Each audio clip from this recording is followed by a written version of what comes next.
Random moment. So Mom and I are at Glensheen here. Glensheen Mansion. And we're along the shore of the beachy area. I'm getting bit by a fly right now. We found a dead fish in the water, and now we can't find him anywhere. Lost my balance.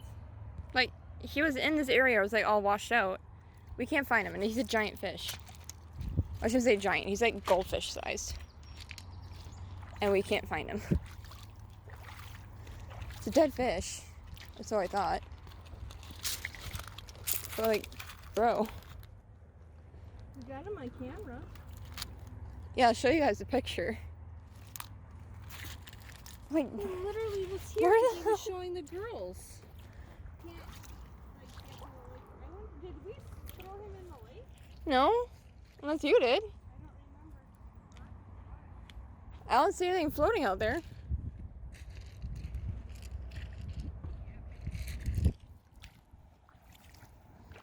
It's weird how much you miss something when it's dead. That's really depressing. It's true. Where's the fish?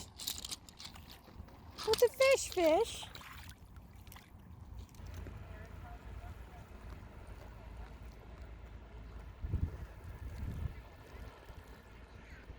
Whoa! I'm on my way back. Find it?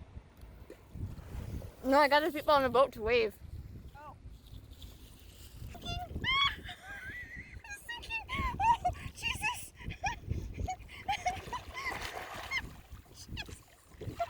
Oh my god, that was cold. Yep, I sunk. Good job.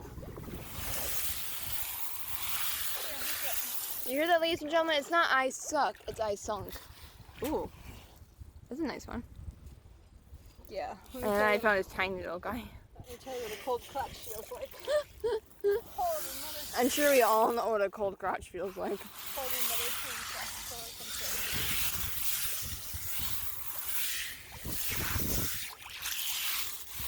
can say. This is normally, this is how you find cool rocks. You get the ones that are in the dry area, push them towards the water, and of course the under layer is all wet, so you get to look through these. When you push them in the water does the job for you. It helps you look for pretty rocks.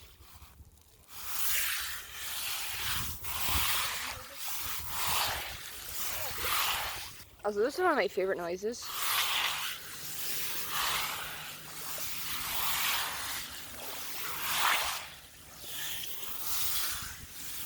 I don't know why.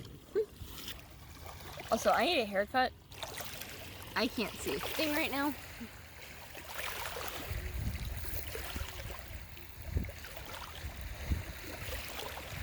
There we go.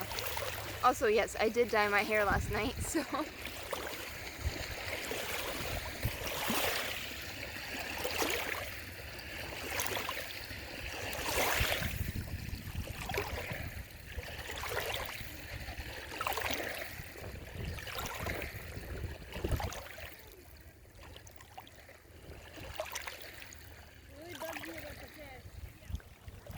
You're still looking for the fish? I'm still looking for the fish. Came over here and realized how much it bucked me. Also, at Glensheen Mansion right now, from 1 to 5, they're doing drinks and ice cream by the lake. Mom and I got our drinks, and the Glensheen photographer was taking a picture of the drinks for their advertisement. She can't drink on the job. They already made the drink. So the bartender came up to us and gave us the drink that's in the photo.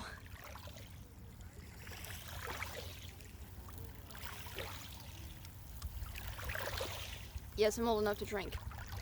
Becomes a shock for a lot of you that don't know how old I am. A lot of people still think I'm like 16, 17. I'm like, no, I'm 24. Been taken. It's that pretty rock and I don't know where it went. Sorry, squirrel moment.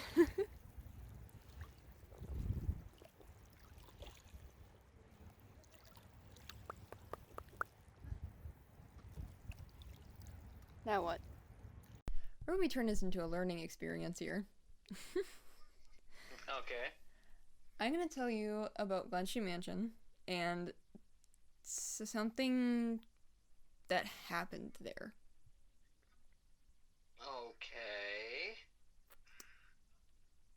So Chester and Clara Condon built their home, and they modeled it, after an English country estate.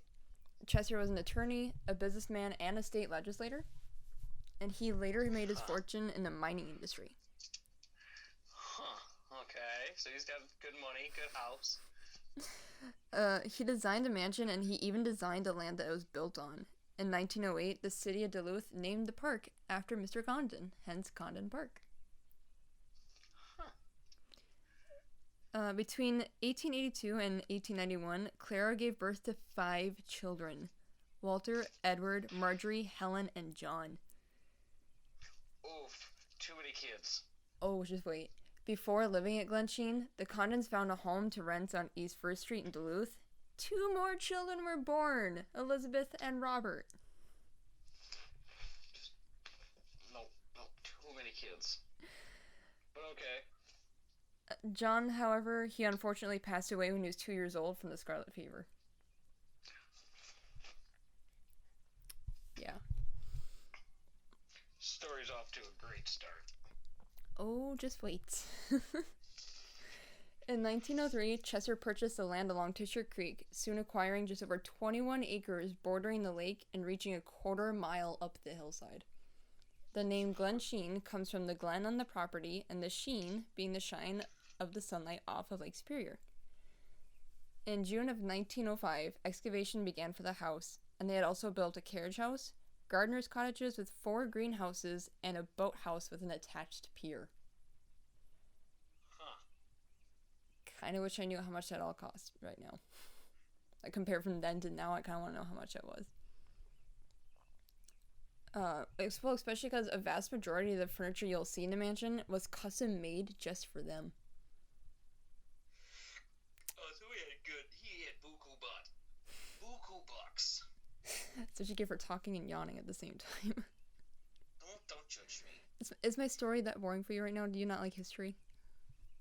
No, I'm just tired. I love history. When the family moved into the mansion, each of them had their own bedroom, and there were another half dozen guest bedrooms on the 2nd and 3rd floor of the Condon home. God, that's a big house. One by one, the adult children married and moved out of Glensheen. Chester was in St. Paul for business, and he messages Clara to tell her that he wasn't feeling well. People thought he was getting better, but then it soon turned for the worse. A heart attack very suddenly killed Chester Condon at the age of 63. At the time of his death, Chester was reportedly the richest man in Minnesota. Wow. Yeah.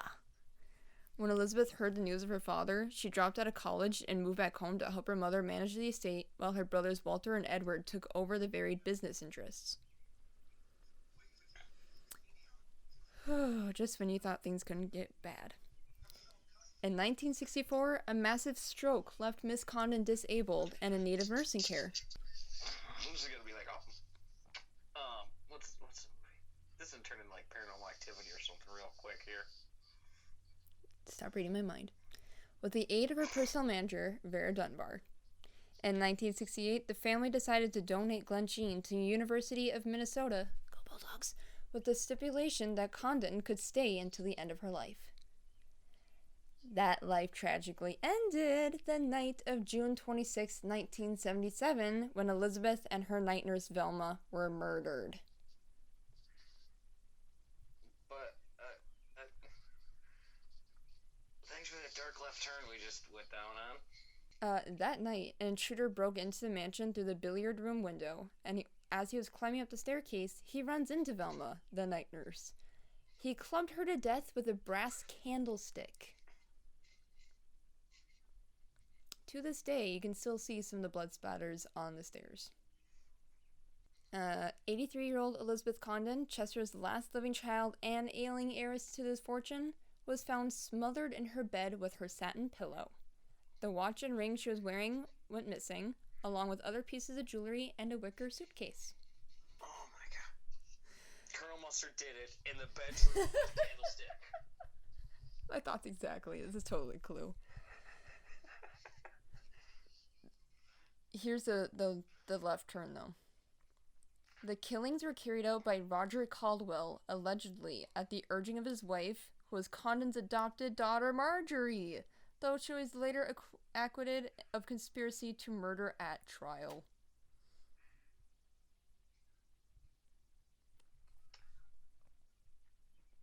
It gets better. And I mean that sarcastically. Here we go. And it was a very macabre end for Chester's grand legacy, and you would not expect Duluth's finest family to do it. But most immediately, investigators had some prime suspects. Among them, Marjorie Caldwell, formerly known as Jacqueline Barnes, before Elizabeth adopted her and changed her name in 1932. Her teachers had known her to be rebellious and prone to mischief, and a girl who kept her plans to herself. In 1949, she was officially diagnosed as a sociopath. But Elizabeth suddenly became ill after eating a sandwich slathered with Marjorie's homemade marmalade. She survived, but hospital staff were unable to explain the high level of tranquilizers found in her system. After Elizabeth's funeral, the couple traveled to the Twin Cities, where Roger suffered an unexpected collapse. He was rushed to the hospital, where it was found that he had been pumped full of sedatives, eerily similar to the ones found in Elizabeth's body 3 years earlier. While Roger was recovering, authorities searched the couple's Bloomington hotel room and found Elizabeth's diamond watch, sapphire ring, and wicker suitcase. Nice. Kind of just got caught red-handed. There's so much more to the history of the Condon Mansion and the family, and I especially love how the Condons met in the first place. It's so stinking cute, but you'll just have to come to the mansion and see it for yourself, because I know I definitely want to give you a tour.